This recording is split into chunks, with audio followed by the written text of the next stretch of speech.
welcome Carlos Garcia, partner with PwC Middle East here in Dubai, who will be speaking at the Innovation Summit at Gulf Food, Dubai World Trade Center. Welcome. Thank you, Oscar. Thank you for having me today with you. We're excited to have a little bit of a preview teaser as to what you'll be talking about and getting to know you a little bit more. Tell us, you'll be speaking in a panel on Dubai and the UAE becoming a trade hub serving 3 billion consumers. Yeah, so and that actually becomes at the heart of my background as a professional customs and international trade advisor. So I'll be delighted to be participating and helping businesses to understand and navigate this ever-changing landscape of customs and logistics in the UAE and the wider GCC region. I'm curious about your background. How long have you been here in the UAE working with trade? So I've been around for 7 years now, living in Dubai with PwC.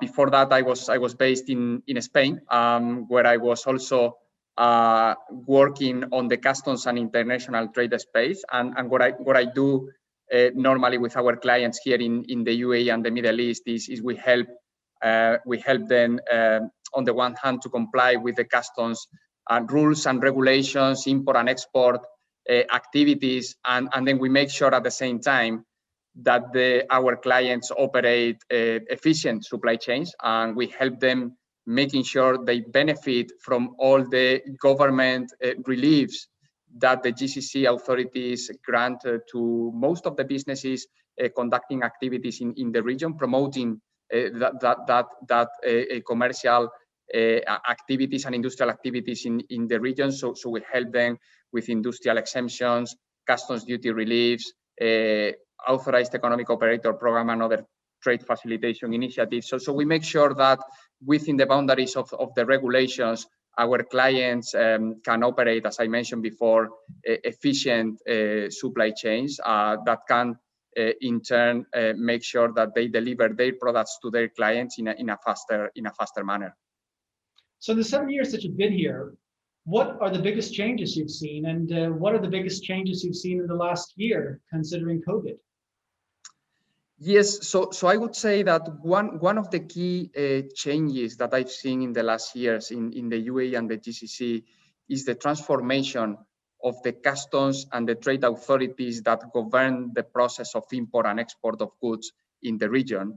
They've shifted from a more traditional role of a police type of activity at the border, making sure that the borders are under control, stopping shipments, etc. So as I said, they shifted to a more trade facilitation role. So just a few days back, for instance, Dubai Customs published their 2021 to 2026 strategy, and the mission statement of Dubai Customs is contributing to sustainable economic growth through trade facilitation and innovation. So the mindset of the customs authorities and the trade authorities is changing to support businesses in conducting those international trade activities. I think in the GCC, mostly the UAE and Saudi are probably driving that change and have introduced in the last years a number of initiatives that I believe have benefited very much to those businesses that were already here in the region conducting business, and it's contributing as well to attracting foreign investors and new investors to the region that are obviously contributing to the wider economic growth of the UAE and the GCC. Some examples of those trade facilitations initiatives in the UAE is the introduction of the authorized economic operator, which is a customs and business partnership to provide incentives from a customs and logistics perspective to those businesses that comply with the customs rules and regulations and show that they can be considered a trusted partner for the customs administrations, 24-hour release, and something that I believe is quite relevant for the food and beverage industry, Oscar, and is the removal of what we call in the trade space non-tariff barriers. These are, paperwork, and these are import licensing, import permits that you need to obtain from the government authorities before you import foodstuff, before you import beverages, to be able to distribute them in the GCC. Those processes has been streamlined in the last few years, and I think it's helping companies to move those products in a much faster manner. So that's probably one of the key changes I've seen in the region from an international trade perspective. So this shift, it sounds quite significant. What does it mean to the traders themselves? How do they need to adapt to these new procedures?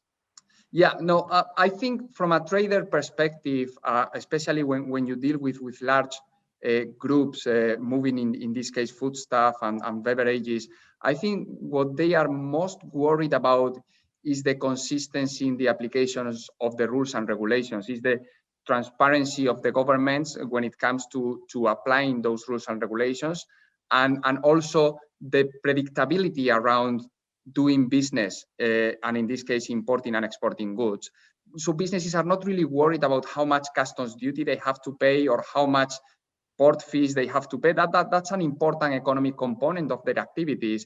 But what they really appreciate from government and authorities is predictability, right? So those trade facilitation initiatives that we were discussing before, and the fact that the authorities have most of them and enhance their website, publish the rules and regulations, and communicate changes in advance to the importers and exporters, that's probably one of the key elements to make sure that those initiatives are well received by the businesses and the industry, and actually the business and industry can benefit from those initiatives in the way that the governments are expecting them to benefit. And there's a lot of new technologies that are coming in, not least with COVID, with safety concerns. Tell us what you're seeing in the market being introduced now.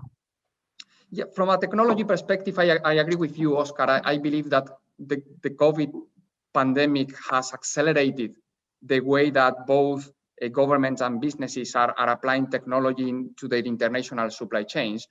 From a government perspective, I've seen heavy investments in the GCC from the customs and trade authorities on implementing online platforms to conduct all the import and export activities in one-stop shop. This is what we call in the trade space single window platforms. And it's essentially an online platform where an importer of foodstuff, of beverages, can go online and do all what it used to be paperwork. They can do all the administrative process of importing and exporting goods in a single online platform that put together all the government agencies that are involved in that process. So you don't need to go to different ministries, you don't need to go to different agencies. You do that in a single online platform. That, as you can imagine, saves a lot of time and a lot of money to those businesses conducting import and export activities. So Dubai Trade, which is a single window in Dubai, introduced an initiative a few months back, especially targeting simplifying those processes for food and beverage companies, called the Zadi platform. And this come together Dubai Customs, DP World, which is the port authority, and the Dubai municipality, which is in charge of issuing licensing and import permits for foodstuff and beverages.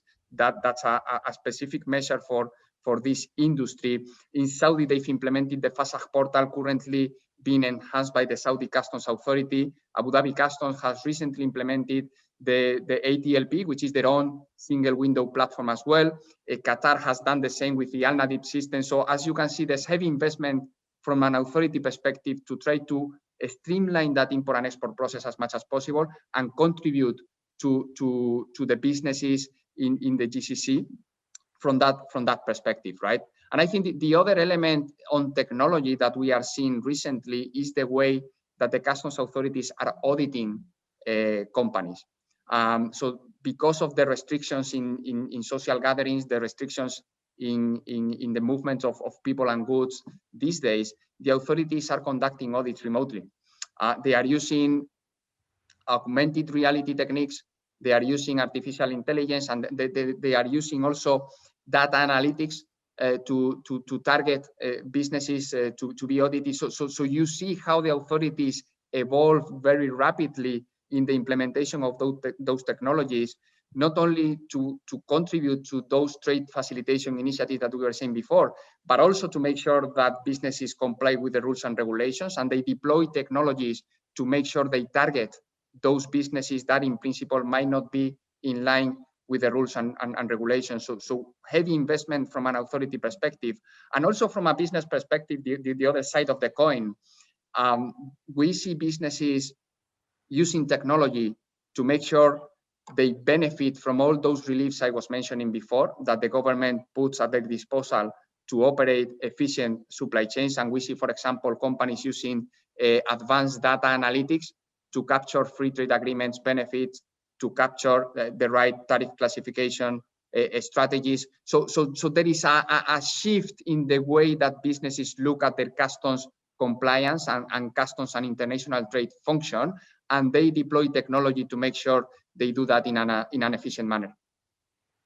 Very interesting. We look forward to hearing more in discussion with, among others, DP World.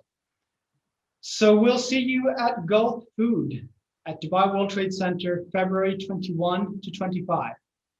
Thank you very much, Oscar, and I will see you, all of you there, and I hope I can contribute to those hopefully enlightening discussions with all the industry players in Dubai from the 21st to the 25th of February.